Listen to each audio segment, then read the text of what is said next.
솔로몬을 보면 솔로몬은 그의 전성기에는 생각을 전체적으로 통합하고 통찰하고 분별력 있는 결론을 내리고 창조적인 그러한 창조물, 창조 세계의 모든 것들을 사랑하고 또 그런 것들을 탐구하며 많은 지식을 얻었음을 볼 수 있습니다. 열왕기상 4장 32절 34절에 보니까 솔로몬에 관해 이렇게 전합니다. 그는 3,000가지 잠언을 말하였고 1,005편의 노래를 지었고 레바논에 있는 백향목으로부터 벽에 붙어서 사는 우슬초에 이르기까지 모든 초목을 놓고 논할 수 있었고 짐승과 새와 기어다니는 것과 물고기를 두고서도 가릴 것 없이 논할 수 있었다. 그래서 그의 지혜에 관한 소문을 들은 모든 백성과 지상의 모든 왕은 솔로몬의 지혜를 들어서 배우려고 몰려왔다. 이 한 구절은 솔로몬이 그가 지적으로 어떻게 성장했는가를 보여줍니다. 물론 솔로몬은 그렇게 대단하게 멋진 인생을 마친 사람은 아닙니다. 그의 전성기는 이처럼 아주 지혜롭고 지성이 잘 관리된 사람이었지만 지속적으로 내면 관리에는 완전히 실패한 사람이기 때문에 나중에는 그리 별 볼 일 없는 사람이 되고 말았어요. 그러나 어쨌든 그가 하나님 앞에 처음 왕으로 세워졌을 때 그의 전성기에 그는 지성을 잘 관리했던 사람이라고 볼 수 있습니다. 어떤 사람이 자기가 인격적으로 성장하고 발전하기 위해서 자신의 지성의 세계, 생각하는 그러한 세계를 바르게 활용하기 시작하고 하나님이 주신 능력을 사용하기 시작하면 서서히 내면으로부터 놀라운 변화가 일어나기 시작합니다. 아직 개발되지 않은 그러한 우리의 지성이 개발되기 시작할 때 우리 인생은 성장이라고 하는 그러한 모드로 바뀌게 됩니다.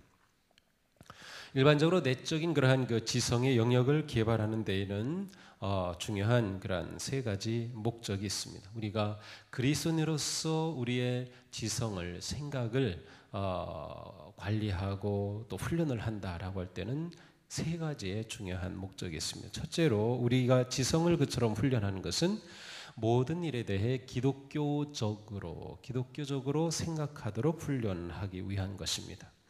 기독교적으로 생각한다고 하는 것은 하나님이 만드신 온 우주 만물, 또 모든 것은 그분의 소유, 그분이 지으신 창조의 세계, 또 그분이 지으신 사람들의 삶, 이 모든 것들에 대해서 우리가 하나님이 지으신 하나님의 눈으로 보는 것을 말합니다.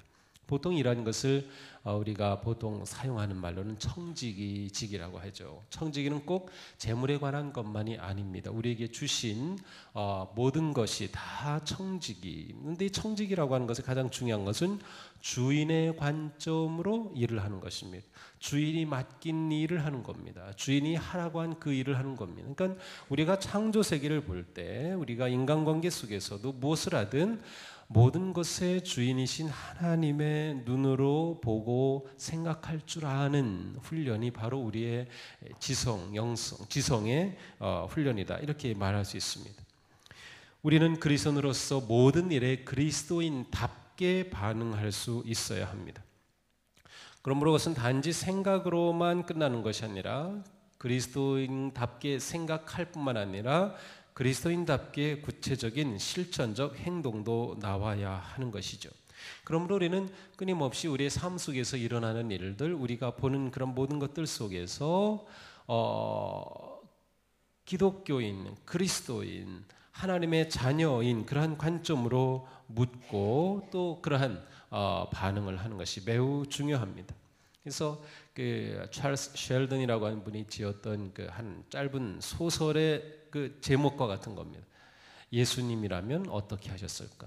예수라면 어떻게 하셨을까? 그러한 책이 있어요. 근데 우리 삶의 그와 같은 눈으로 적용하는 것입니다. 예수님이라면 어떻게 하셨을까? 예수님이라면 이 자연 세계를 보고 어떻게 하셨을까? 예수님이라면 이러한 것을 어떻게 하셨을까? 라고 묻는 그러한 사고의 훈련을 하는 것이죠. 두 번째로는 하나님께서 행하신 또 하나님께서 하신 또 지으신 그런 모든 것 속에서 하나님의 그 사랑과 또 하나님의 뜻을 찾아내도록 훈련하는 것이 바로 우리의 지성의 훈련입니다. 시편은 이렇게 말하죠. 하늘은 하나님의 영광을 선포한다. 이 시인은 하늘을 보면서 하나님이 지으신 창조 세계 가운데 하늘이 하나님의 영광을 선포한다고 보았어요. 바로 이렇게 생각할 수 있는 것이 우리의 지성이 훈련되는 것입니다. 하나님께서 만드신 모든 것의 중요한 목적은 하나님의 영광을 드러내기 위한 것이죠. 그러므로 우리의 지성이 성장하는 또 훈련하는 그러한 모드로 바뀌어지게 되면 우리는 모든 것 속에서 하나님을 찬양하는 그런 목적을 찾아내고자 하는 것입니다. 그러므로 우리가 가지고 있는 직업, 우리가 가지고 있는 재능, 우리가 하는 일들, 또 우리가 하는 사역, 우리의 은사 모든 것을 통해 하나님의 영광을 드러내도록 내가 지음받고 보냄을 받았다라고 하는 것을 생각하고 그러한 관점으로 살아가는 것이죠. 목수는 나무를 가지고 의사는 사람의 몸에 귀를 기울이면서 음악가는 소리를 가지고 교육자는 학생들을 가르치면서 연구하는 사람은 분석하고 응용하면서 새서미들은 새가족을 돌보면서 교회의 사역자들은 곳곳에서 성도를 돌보고 세우고 또한 복음을 전하면서 사랑을 나누면서 하나님의 영광을 드러내는 겁니다. 그러니까 내가 하는 것의 목적이 무엇인가를 생각할 수 있고 그러한 것을 위해 살아가는 삶이 되도록 하는 것, 이것이 우리의 지성이 훈련받는 매우 중요한 목적입니다. 그래서 우리는 끊임없이 우리의 지성을 개발하고 하나님의 영광과 은혜를 발견하고 또 그것을 드러내는 삶을 사는 것입니다. 세 번째로 우리의 지성은 우리가 살아가는 삶에서 만나는 그러한 사람들, 여기서는 공적 세계라고 했는데 우리가 만나는 그런 사람들을 섬길 목적을 가지고 우리가 무엇인가 정보를 얻고 그것을 배우고 그것으로부터 통찰력을 얻고 그것에서 아이디어를 얻고 하는 것을 말해요. 그러니까 내가 지적으로 얻는 모든 것들은 궁극적으로 내가 만나는 사람들을 섬기기 위한 것이다. 이것이 그리스도인이 가져야 할 지성 개발의 아주 중요한 목적입니다. 우리는 지성을 잘 개발함으로 같은 시대를 살아가는 다른 사람들을 얼마든지 잘 도울 수가 있습니다. 좋은 약을 개발함으로 치료의 길을 열어놓을 수도 있고 C.S. 루이스처럼 아주 훌륭한 문학적인 작품들을 씀으로써 인문학의 세계 속에서 많은 영향력을 발하며 사람들을 도울 수가 있는 것입니다. 전문적인 기술을 가진 사람이 아프리카에 가서 그 기술로 사람들을 세우고 도와줄 수도 있는 것입니다. 농사법을 개발해서 굶주린 사람들을 도울 수도 있는 것입니다. 도서관에서 책을 분류하고 정리함으로 다른 사람들이 쉽게 찾아볼 수 있도록 해줄 수 있는 것입니다. 컴퓨터를 수리하고 그것을 또한 가르쳐주기도 함으로써 때로는 운동도 가르쳐주고 요가도 하고 악기 연주하는 것도 가르치고 하면서 자신이 가지고 있는 이러한 지성의 능력을 활용해서 누군가를 도와주는 것이 우리 지성의 아주 중요한 지성 개발의 목적이라고 하는 것입니다. 물론 지성의 개발은 궁극적으로 내 자신을 위한 것이죠. 내 내면 세계를 잘 세우기 위한 것이지만 그것은 더 나아가서 다른 사람을 섬기기 위한 것이다. 그러니까 우리의 삶 자체가 지성을 개발함으로 다른 사람에게 유익함을 주기 위한 것입니다. 그러니까 모든 것이 다 이와 같은 관점을 가지고 행하게 되는 것이죠. 그러면 우리가 어떻게 이러한 지적인 세계에 있어서 잘 개발할 수 있을까? 첫 번째로는 우리가 잘 듣는 사람이 되어야 합니다. 우리는 잘 듣는 사람이 될 때 우리의 지적인 체계를 잘 세워갑니다. 잘 듣는 사람이 되기 위해서는 먼저 질문을 할 줄 알아야 합니다. 우리가 어떤 질문을 하느냐에 따라서 우리가 얻을 수 있는 것은 다 달라집니다. 우리는 우리가 만나는 모든 사람으로부터 또 우리가 하는 일들로부터 우리가 보는 자연세계로부터 무엇으로부터라도 우리는 배울 것이 있고 하나님의 지혜와 하나님의 음성을 들을 수가 있어요. 그런데 우리가 어떤 질문을 하느냐라고 하는 것이죠. 얼마 전에 산에 이렇게 계속 매일 거의 전 이제 산에 올라가는데 산에 가는데 어떤 그 남자 두 분이 이렇게 제가 내려오는데 부평이라고 딱 보면서 거기를 보면서 그런 말을 해요. 저 땅을 내가 젊었을 때 1000평만 사놨으면 그러는 거예요. 그 사람은 이 부평을 보면서 저 땅을 내가 사놨으면 돈 벌었겠다 생각하죠. 저는 무슨 생각을 했을까요? 저기 부평 시내에 있는 50만 인구 중에 10%만 우리가 구원해낸다면, 그런 생각을 실제로 저는 해요. 그리고 산에 갔다 이렇게 내려오면서 부평을 볼 때마다 제 마음으로 기도합니다. 하나님께서 여기는 영혼들을 구원해 주시기를 위해서. 우리 부평에 56만 명 있나요 지금? 부평구에 계양구 좀 나눠졌어요. 좀 다르겠는데 무슨 질문을 하느냐가 얻는 것이 다른 거예요. 그래서 우리는 사람들을 만나면서 좋은 질문을 할 수 있어야 하는 것입니다. 다른 사람에 대해서 살아가며 힘든 게 무엇인지 물어보면 그 사람의 삶의 아픔을 느끼게 되고 고민을 하게 되고, 나도 그러한 것을 하게 되고, 당신은 어떻게 하나님을 만났는지 하나님을 만난 경험에 대해서 물어보기도 하고, 요즘은 무슨 책을 읽는지를 물어보기도 하고, 이렇게 물어보는 좋은 질문이 그 사람이 하는 것을 잘 경청함으로써 우리는 지적인 그러한 훈련을, 좋은 의미 있는 정보들을 얻을 수 있는 것입니다. 또한 우리는 다른 사람들의 삶에 주님의 사랑으로 관심을 가지고 대할 때 우리는 그들로부터 많은 것들을 배우게 됩니다.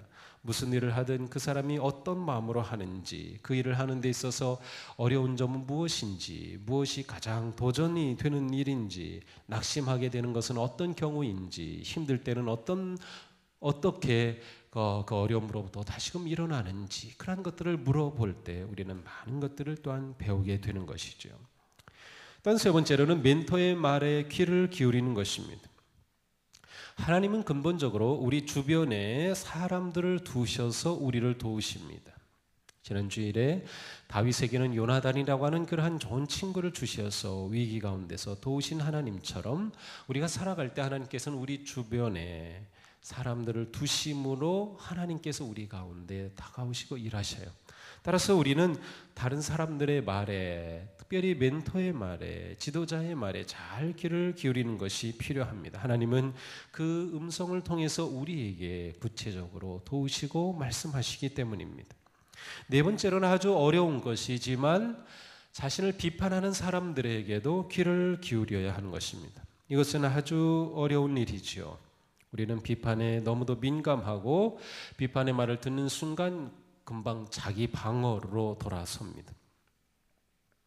그러나 우리가 조금 더 마음을 열고 비판의 말에 귀를 기울이면 우리는 반드시 배울 것이 있습니다. 반드시 배울 것이 있습니다.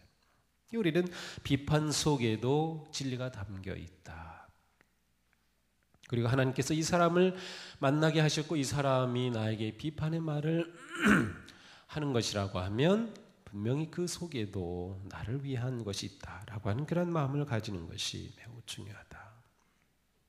자, 이런 것을 통해서 우리는 경청하는 그러한 사람으로서 우리 지적인 세계를 훈련해 갈 수 있습니다. 두 번째로는 독서를 통해서 지적으로 성장하게 됩니다. 어제 본 것처럼 바울은 디모데에게 양피지에 기록된 책을 가져오라고 했습니다. 그 순간에 바울이 무슨 책이 필요했겠습니까? 그는 놀라운 성령의 사람이었고 그 순간 감옥에서 성령님만 의지하고 주님만 바라보면 될 사람인데 뭐 굳이 책이 필요했겠어요. 그러나 그는 죽는 순간까지도 지적인 성장에 대한 열망을 가지고 하나님 앞에 그렇게 세워지기를 멈추지 않았던 사람이죠. 우리에게 내가 지금 읽고 있는 책이 반드시 있어야 합니다. 반드시 있어야 합니다. 한번 도전해 보시기 바랍니다. 항상 있어야 합니다.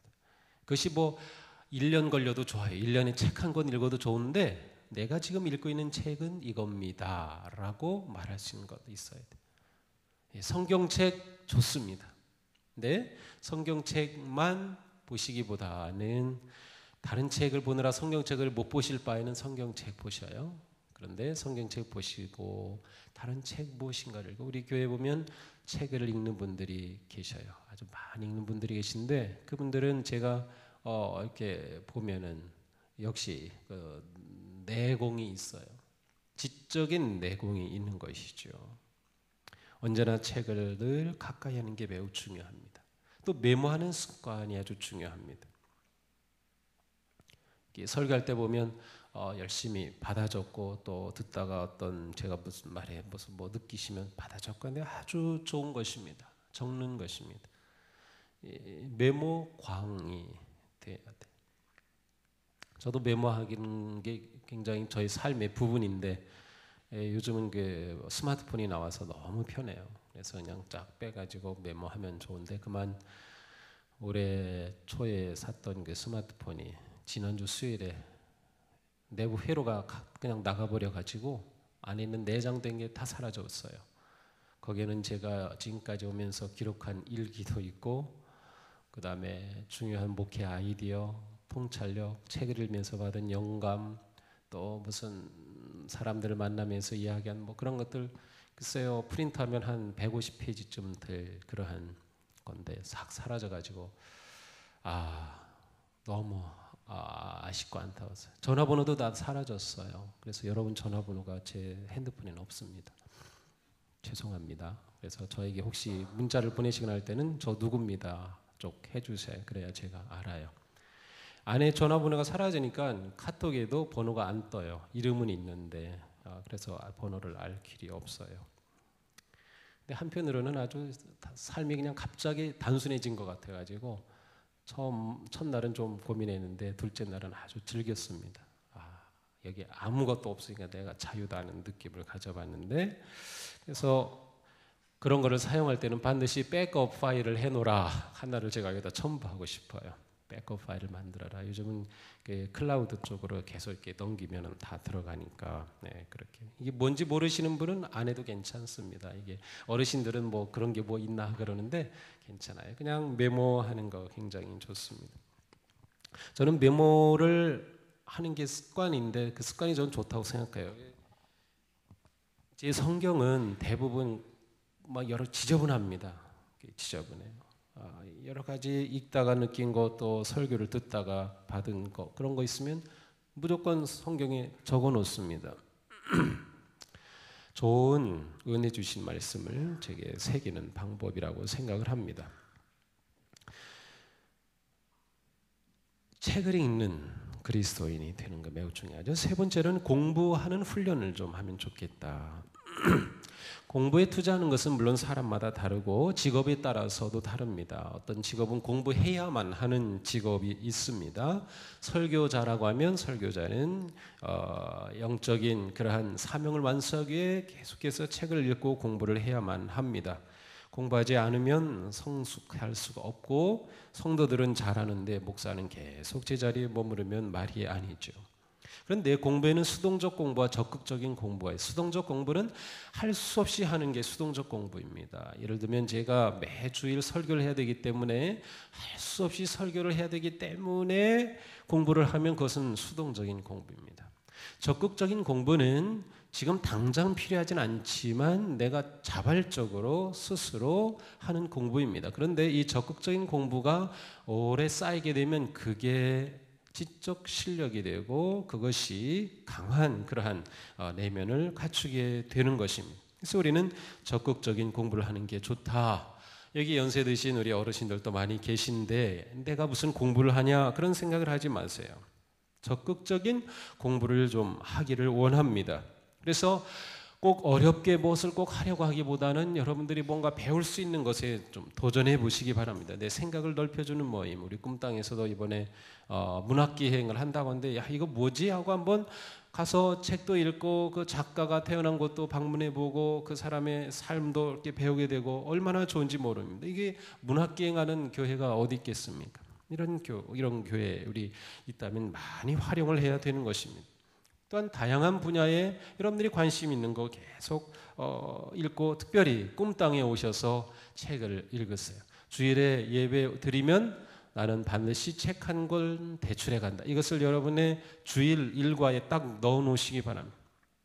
예배 드리고 책 대출 받고 한 주간 읽고 반납하고 이게 1층 로비에 반납하는 함까지 만들어 놨잖아요. 여러분 편리를 위해서 꼭 꿈땅 가지 않으시더라도 그렇게 꿈땅을 많이 많이 활용하세요. 책을 읽는 그러한 공부 훈련을 하면 매우 좋다. 이 노인이 되면 굉장히 치매가 가장 걱정입니다. 어르신들은 무엇이 제일 두려우십니까? 치매가 오는 거죠. 가장 두려워하셔요. 책 읽는 분에게 치매는 확 떨어집니다. 확 떨어집니다. 설교 시간에도 집중해서 들으시고 어떤 말씀을 내가 기억하려고 하고 메모하고 하면은 더 떨어집니다.